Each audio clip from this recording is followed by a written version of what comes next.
નમસ્કાર. આજે બહુ આનંદની વાત છે કે છેલ્લા 18 મહિનાથી જેલવાસ ભોગવી રહેલા આમ આદમી પાર્ટીના રાષ્ટ્રીય નેતા અને દેશના સર્વશ્રેષ્ઠ શિક્ષણ મંત્રી શ્રી મનીષ સિસોદિયાજીને સુપ્રીમ કોર્ટ દ્વારા જામીન આપવામાં આવ્યા છે. આપણે સૌ જાણીએ છીએ કે છેલ્લા કેટલાક સમયથી ભાજપ કોઈ પણ રીતે આમ આદમી પાર્ટીને ખતમ કરવાનો કારસો ઘડી રહી છે અને એના અનુસંધાને આમ આદમી પાર્ટીના તમામ નેતાઓને જેલમાં નાખવાની કોશિશ થઈ રહી હતી.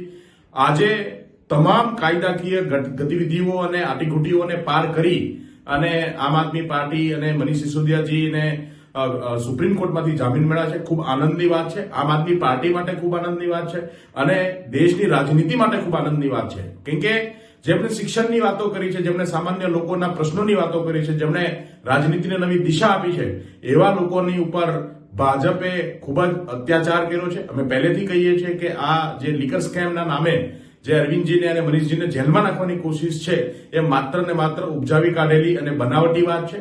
અને આજે સુપ્રીમ કોર્ટે ઓબ્ઝર્વેશનના આધારે મનીષજીને જે જામીન આપ્યા છે એ ખૂબ જ ગર્વની વાત છે. અમારા બધા માટે ખૂબ ખુશીનો દિવસ છે. આમ આદમી પાર્ટી માટે ખુશીનો દિવસ છે અને દેશના તમામ